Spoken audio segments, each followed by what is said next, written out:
I'm very happy to have Roy Khan once again in front of my screen, my computer screen. Hello, Roy. Hey, Sakis, how's it going? Very good. It's always a pleasure to speak with you and see you perform live.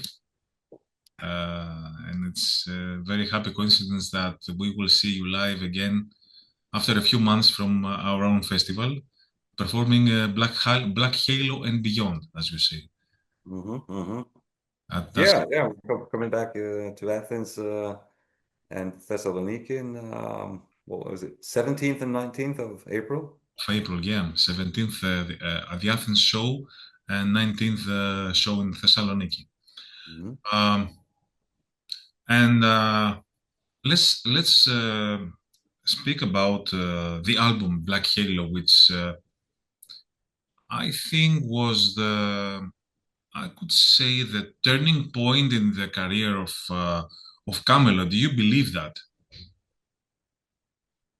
Yeah, I mean to some extent, in the sense that that was the album that probably made the hardest impact on the audience. But I mean, Camelot was gradually going up with every release, like from even from Siege Perilous up to when I quit, the numbers were going up, the gigs were bigger, and but the Black Halo definitely stood out in the sense that it has truly stood the test of time. It's become somewhat of a classic within the genre. And of course, it was combined with this One Cold Winter's Night show, which also um, added a nice visual to the songs, together with other songs from other albums, of course. But that combination, I think, was very powerful. And you even recreated the One Cold Winter's Night show in Norway. Is it so? Yeah, not yet, but in Yeah, November. you are about to recreate it. Yeah. Yeah, So I'm gonna set up the same show. I mean, to some extent, of course, okay. certain things are gonna be different, but on the 27th of November, I'm gonna do that in the same place where the DVD was recorded back in 2005. So and yeah, it's gonna be a sold out show, and it's gonna be wonderful.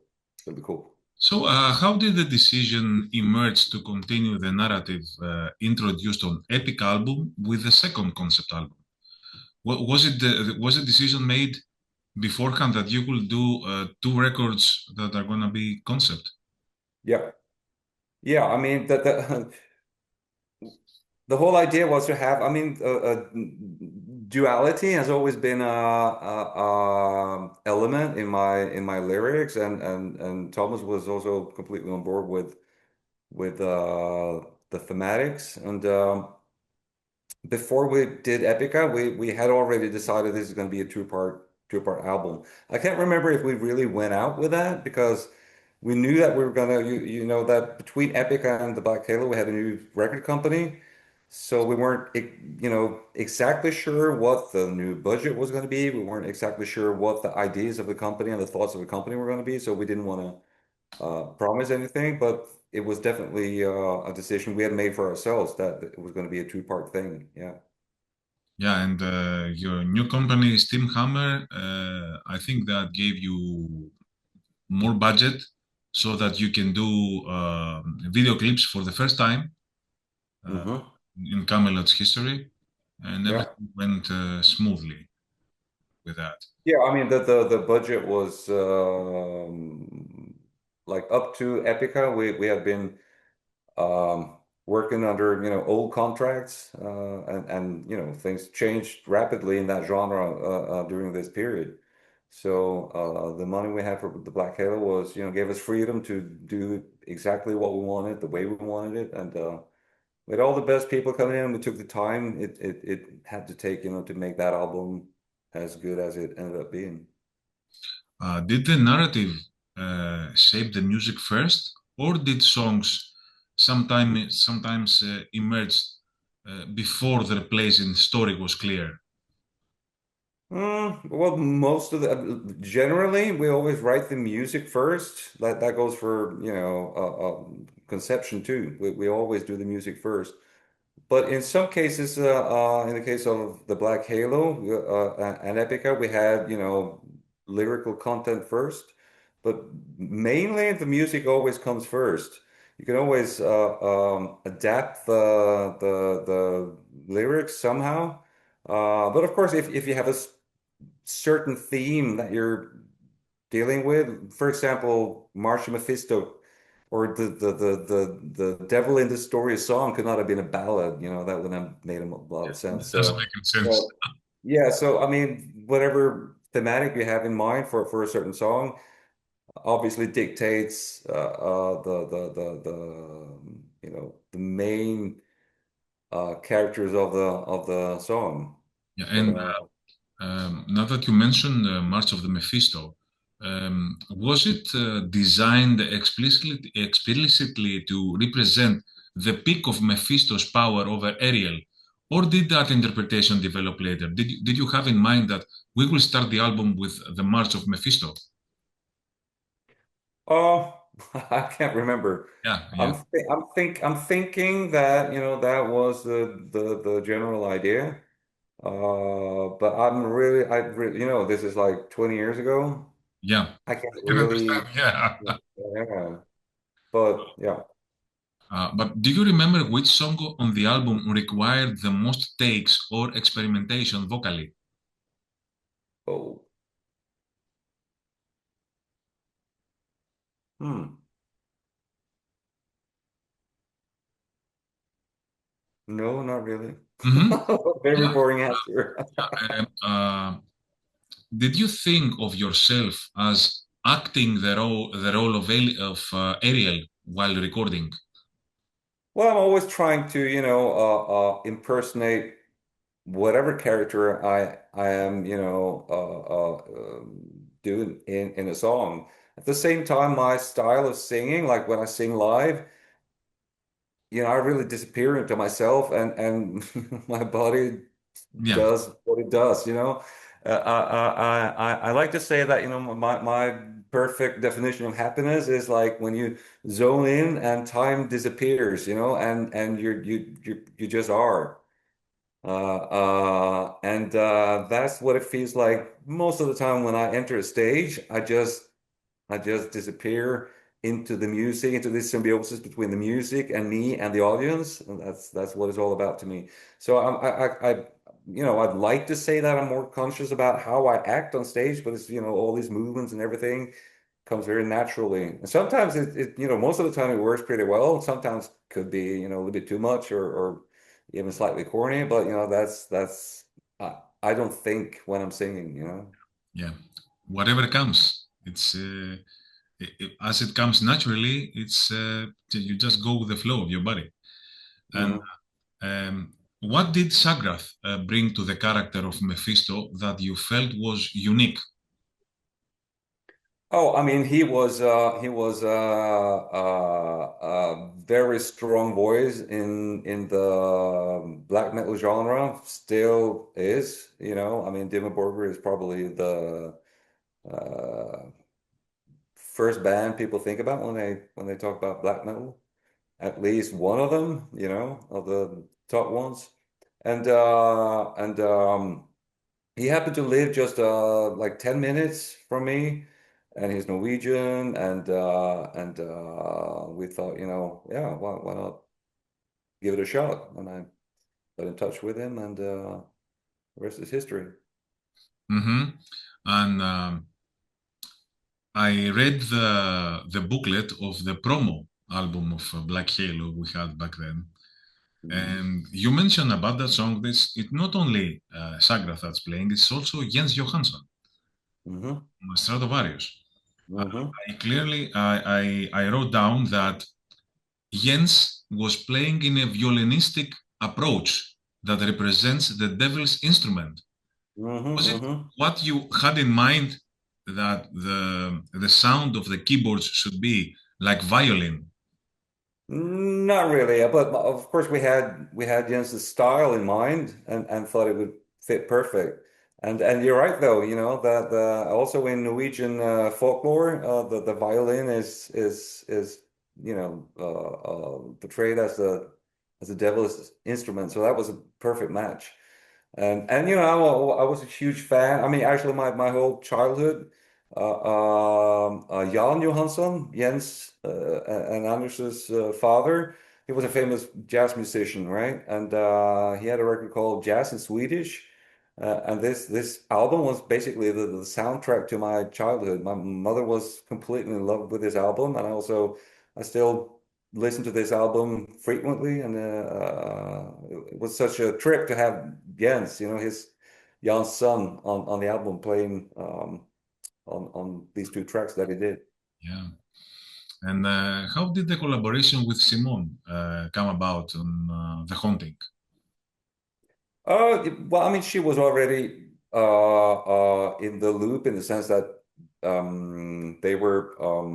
she was recording at the Gate Studio in Germany, so we sort of knew them via Sasha, and she has a beautiful voice and it was an up and coming band, and she just fit that character perfectly.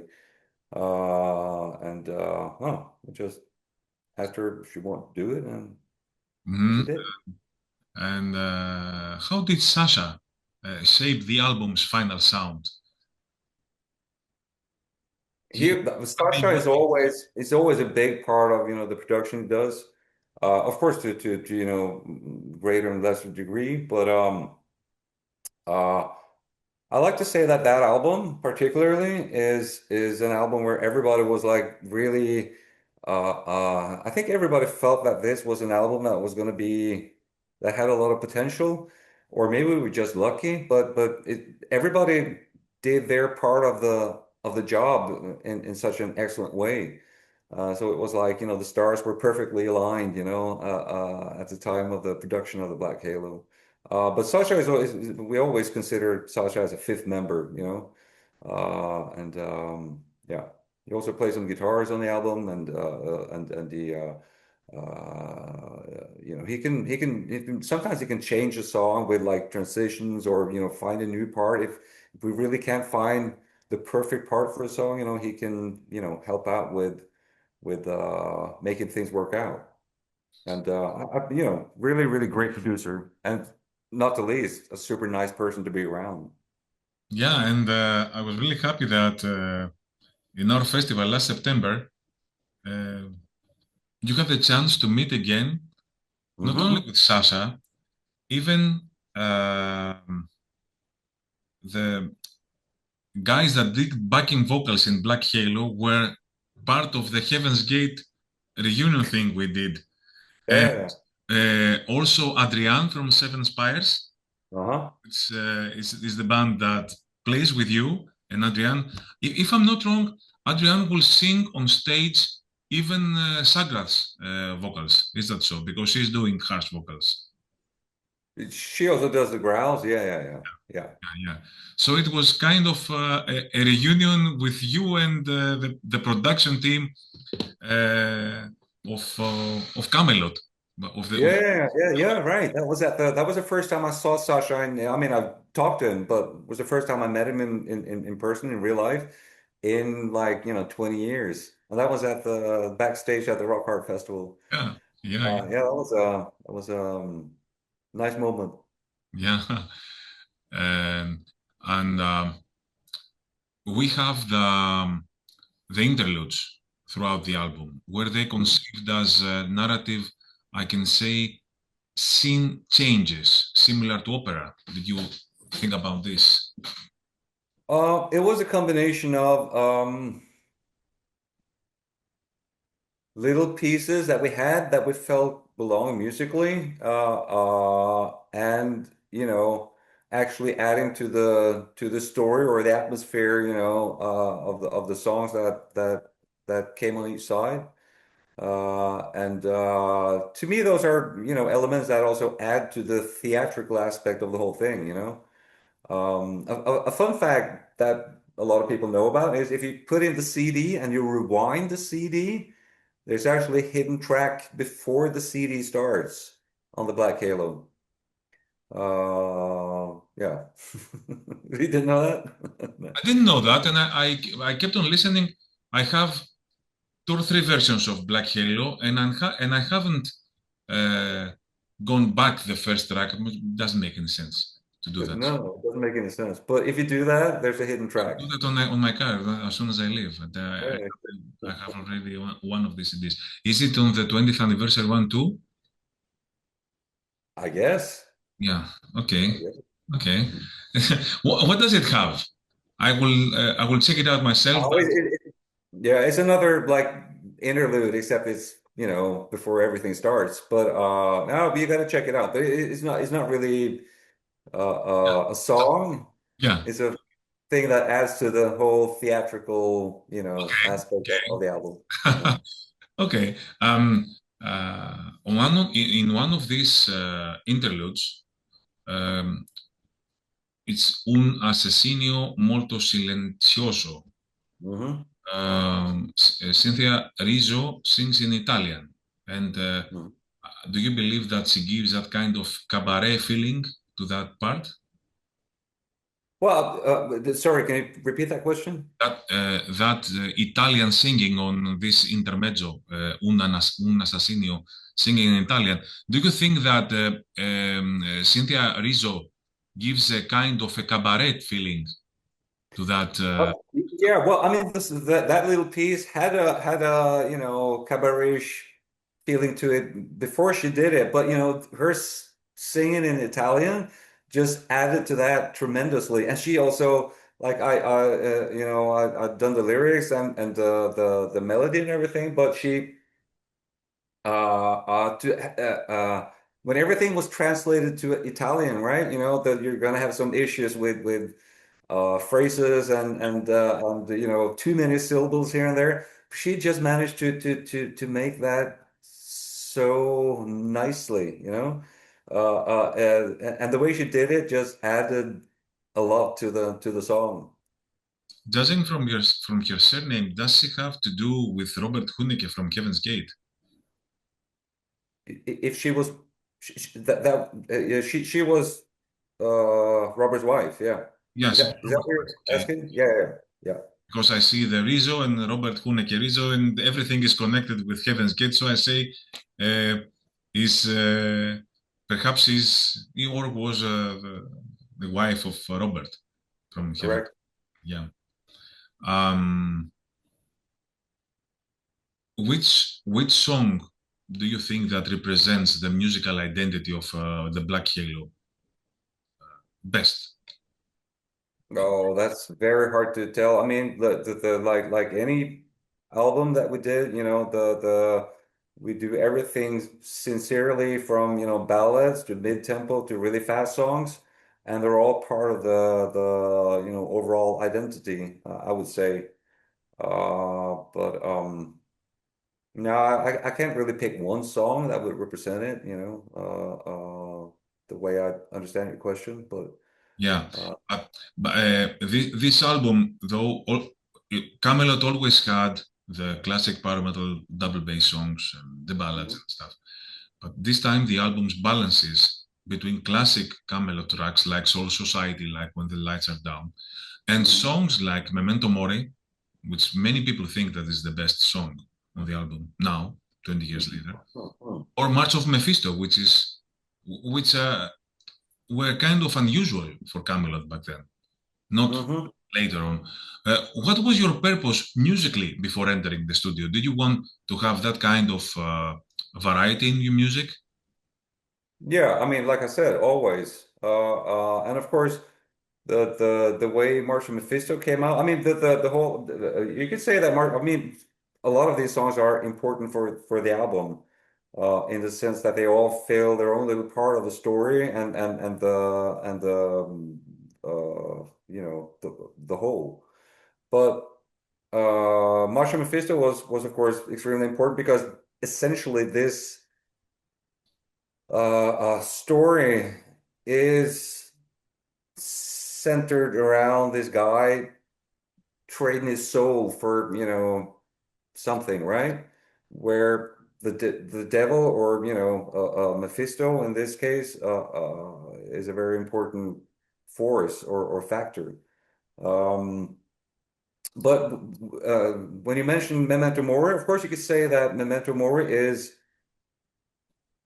in a way, the song that represents the album the best way, in the sense that it is story-wise, it's captured, a few of the themes. And it also has this all the way down, ballady parts, and it has the mid-tempo parts, and also at least up-tempo parts. I mean, it's a long song, but it does capture a lot of, what that album is about, in my opinion. Yeah. Um, I was reading on the original press release when the Black Halo was out. On the Black Halo, however, there are many cross-references relating to our own lives, fragments of private experiences, and our own political opinions, like the war in Iraq.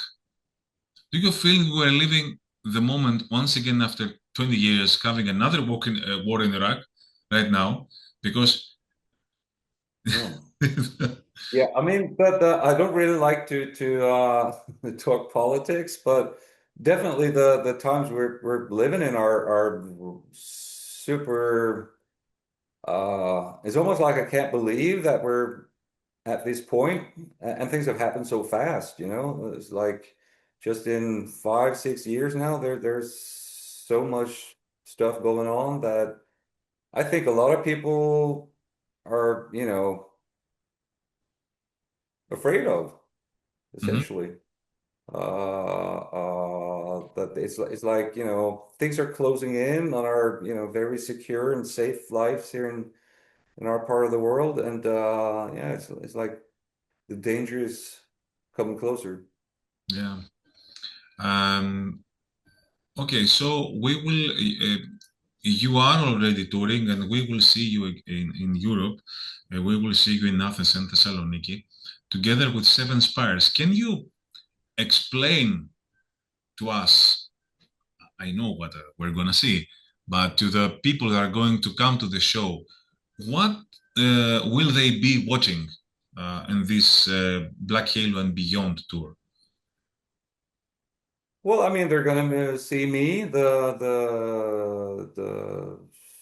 singer of the album, the original singer of the album, performing these very uh, important songs. These songs are important to me. They're important to a lot of fans out there. And this album has also, made its mark in the genre. And for those who haven't seen me live, I'm the type of artist you need to. Um, I think, experiencing me live is a completely different thing from listening to me on a record. It's like uh, He's like you'll get it more, what I'm about, when you see me live. And you're gonna see a very well prepared band. I got Seven Spires and Kaio Keion is also coming out with two guitar players. And we're all extremely hungry to perform these fantastic songs.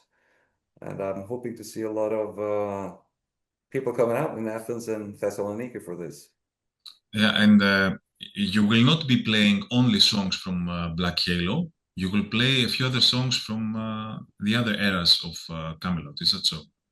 Yeah, that's the beyond part. That's the Beyond So, part. yeah. So there's gonna be a few other songs that will be played, from the other albums. And yeah, you'll see. Yeah, fantastic. Yeah. And so we also have a solo album that I think is in the making, Mm-hmm. a That's conception right. album, which by following you on social media, I saw that you work a lot on that, and the compositions have already been done or something. Mostly, yeah.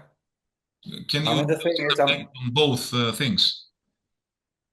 Is a yeah, I mean we're doing I'm doing the solo thing at the same time we're doing conception production. So the productions sort of go parallelly. We try to isolate periods to be able to, focus on one thing at a time. And of course there's going to be some time between those releases. Um, But and both of them are coming out great. So I really have, and there's like a lot of understanding on both sides, or in both camps, in the sense you can define define conception as a different camp, since I'm in both. But I think it's going to be possible to do this in a way that actually benefits both, let's say, projects, that we're going to be able to feed off of the synergy of both these things, sort of happening at the same time. Hmm.